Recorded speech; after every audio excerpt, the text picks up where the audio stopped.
NI da sina basida masida makoina registration tawba tawdabagi wafam amsu yawri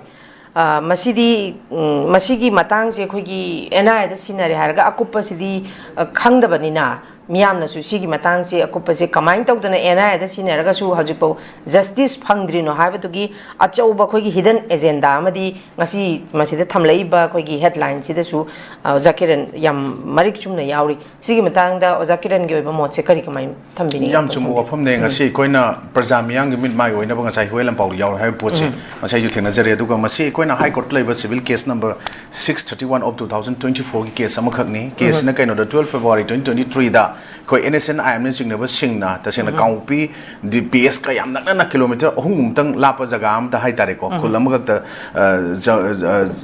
Jangobung Kul Haiko. See Kuls Quagatil Conjang Lagaidagi, Kogi Aquajam Makova, no Naham Hatkibagi Matang, the Habitare, Masi FIR is Sumuto case when a Kong PPS and Lokotpani, FIR number 8 close to 2003. Adamasi High Court Magi civil case numbers now 631 of 2024 of the Hydro Smile Labini. Says the Quina, High Court case, Matungina, Equi Masigisi, Commissioner Home, the Haitare, Masi 18 March 2023, the Equi Minister Commissioner Home, 18 March 2023 is the Ministry of Home Affairs Special Secretary, Internal Security, the Haitare, official Oina, Aiba, Gerald Pichalaga, Masi Posi, Pibi, one a tongue of Pony. Other NI in Chataba Matam, Dangasai, petition, as I don't know my case, Manu Tenor, Matam Dietare, 20 petition, see Masigi, Canada. 2024 agi hongna masigi poje mas file tor sathar pa poche masi koina 2nd April 2026 ta NIA gi additional SP police hai tare moi ko masigi magi branch manipur lai pochina thongdok wafam amagi matungina mahaki oina ngasai gi kenoda Pisena trama thoi panba masing asagi affidavit ama madu pakhum moina mana file tor khiba court ko sigi matungina magi investigation jathaba matamda mana haire ji matungina Ministry of Home Affairs dagi refer tor kon natragadi madu mathau tai natragadi makoina case pai bi yadi haina masi hujikta phongdorok pane sigi poch harak pasida se leva kasigi security amadi terror activities sing jatharak ba sing gi haib tare masigi thodok sing ase investigate tawnaba NIA je linkakimne hai pot amse mana dum poch da palleba panba Gasu, Nasagi counter affidavit ama, Masiki 10 March 2026 the court na file Trona by a people matamda, Masai respondent 1 to Wiriba, my Matakatori Basingse, sees the Karikumakeda, 3 weeks key. Well, kind of matam piu haina case gi pot amu later eb sigi posi dai koina hu ji haijening ina ekoi every thaba khudi makta manipur ngasi di case ama tholok matam da aham da FIR chanba mayam na pamis then GSC sem ga GSC ga understanding ama ngasi matam gi lenga ka pura ka na masi NI ra sina da CBI sina ai poching je smai chum tor ga lak pa ngasi fok ta yam na fruitful oiba result ama ta ngasi wo phangdri ji manung gi core issue core kaino si kari da lerang ga ka ngasi NIA gi additional SP police na phungdur iba poche sidai sa magi ngasai Home Affairs ki Ministry of Home Affairs dagi home dagi direct madugi pochi pairo natraga tauro haibagi reference refer torokpa natraga madugi pot thangdarakba ya thangama yaudagadi yadi haiba pochineba adu targadi ngasi fauda matam gi lengakna ngasi Manipur praja miyamda masi open oina sit toribra aduga achuk chawba discrimination ama haiba tareko achuk chawba yamna contradictory oba poina ma confusion thokya mayam ngasi tholai ise kari ginu haiba chawwa fum laeba adu targadi ngasi gi heading ayam da loin yaure lo thugai basing sab chana thengnana ba counter insurgency force thungdargani hana ekoina ngasai gi ekoigi kano Govindas Konok Jong Home Minister state gi oibiriba mana phongdoi tamu Govindas na aduga amu mana appeal tawi mayang music sumaina protest toriba bandoriba singje handopi hai pochi yawe ekoina haijening ina swaida ekoina moina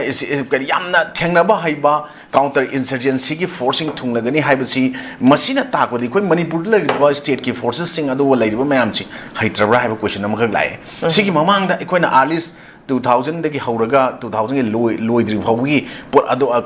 kano gi 10 adai pho haib tare ali 2000 dagi hauraga swaida decade amarom chathagiba Manipur da counter insurgency operation fact arrest fact encounter mayam ama phakap tawgiba mayam da tawgiba mayam je yamna ai singba ai thoi jing doiba ngatani na khona mayam da praja sing na ugiba ko adugi sing du di cry like ge haib question amsu la eba mapan gi sing jina ngasi tawyo pot mayam da even ngarang nahan ambulance ta khamaga driver du kumdaro haraga just manung gi ana Anab patient बो चिंगदना खोतना तौनगी pot मयाम अमा अखोई उरे central forces चिंगदना अदो तागदे अखोई मणिपुर की administration से total failure ओइदे हाबदा लानिंगाई पोट लेते देन गवर्नमेंट से जस्ट नेम चेक खतंगी लेरबरा क्वेश्चन अमंग असि कोइना हाय पोट से स्वाइदने खोन थमजनिंगिना अदो सुंबा अकाय तो मयाम अम जसरकबा दगे कॉन्स्टिट्यूशनल प्रोविजन सेफगार्ड मयाम अमा as a citizen of India अखोई दंग असि right to freedom of speech and expression जी आर्टिकल 19 क्लोज 1 सब क्लोज ए न पीबदु ngasai supreme court na ningthisna amuk ken exercise to yana ba ekoi gi kaino IT AK section 66A je masi chatna roi aduna isagi aning apam phungtu wai pot lay adu ngasi di ekoina ngasai kaino da social media sing thengna ba kanda koi gi just pakshaning da pot ma ju pa e police ki sing de chnaw sing de koina hygienic ba concern SP ntraga IO sing mari lena ba case still to riba sing da jo hygienic ba se mi ma pha matam da ma 80 ni adu ne na identify to matam da mai pot am ka pira aga angang am khaki magi kaino Facebook page amada akai to oibaya ba madu mayam thokpaya ba pau phongboi damakta fare na to pot ma yawe ba ngasai maming du ding ningjeng thoktre ko so ai de 80 gaine da ramai de pan ba se so ai pan ba se palning de individual na phabiu organization association gi apun ba warep na ma mai to ro na pi bi leram moi ma gi su ma gi sounding bu ko sound no du hen da leba ki thui mayam sida phongdok pa oiram gani aduga IT AK section 66A na ju madu gi phongdok pa ya na pi ki na madu fare pot to kam how far genuine oi de kai ba si husi ti yam kana khana ba mathau tai adu sigi pot mayam sigi marakta aina hygienic pot amukhakna ngasidi ekoi police sing laiba security forces sing laiba singjina kanthi thoke ekoi civilian protesters singa mukna ba sikari kana ga doino haiba potune kana na kari gi mukna libano aro tari adugi chokta police or ba singjina nataga central paramilitary for security force na lo thugai ba singjina hena kan mukna ra ganda mukna buduna chunggadra adugi pota lo thugai ba singduna innocent civilian singda madugi mogi punsi da pikam na haliba aruga ta sengna moina lo singda baji lo gi matungina warak na bo hona buduna hena chumoidra haiba potune ngasi khoisaun ro projam yam na ngasi hena protest to busingda yamna violence oiba pot mayam chathara ibase masi thoinki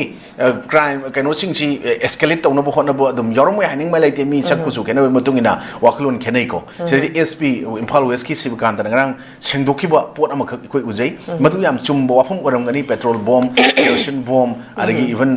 nauri arigi nung thomok po khot mayam duna madu gi aso open mayam thok pa madu gi lakshan no hona bo nungai ta thok thok habi di achumbo pot oi gane ba even akoi bok ta ngasi media gi press ki television ang mayam rakta ayung tin de khara phai wari chana bo nungai kem tok de even the protester mayam jana mai muthalu harakani gari thor lak dung dang ko then adagi amana mai thalo haini are amana chang kano da lepo haini adagi swaida ekhoina adum ekhoina press ni kana habe thojal ge troga press ju kumthara chapadi harakudi ke da wi kai gum ko yamna wai wata nungai ta ba ngasagi thakchin jasalaga dum lewak sigi issue mayam singjigi madum bopot mayam duna divert oi haningai leite ona tena ba chat khiro haningai leite leiri bopot mayam singse aina se ekhoigi yale mada aina respect to biona niru ya ponte aina tawri ba igi thabak tu matungina yale mane ngona respect tawni natraga aina yale ma respect tawgani adugi potu da ekhoigi leiriba magi profession nongju nongja khangdana aying nongthil khangdana crime marakta ekhoigi thawai khowak ta hapaga chatliba natraga lewak miyam ge sewa do press ke nangaba mayam sing da bokta adum pot torokpa den ekhoi nahan camera thugai bagi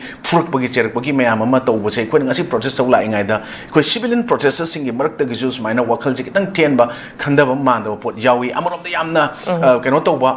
press po awang ba thangana hona ba protest mayam ju yawdaba na te maram tawriba protest mayam ekoi iho khongjang mayam jigi ngasi miyam da umit na kong ohelaga chap chaba madugi heta mang da thokpa dona madugi paudum godu si press media electronic print media jeleram dragadi ekoi masi social media ge platform khokta na sunga ngam moy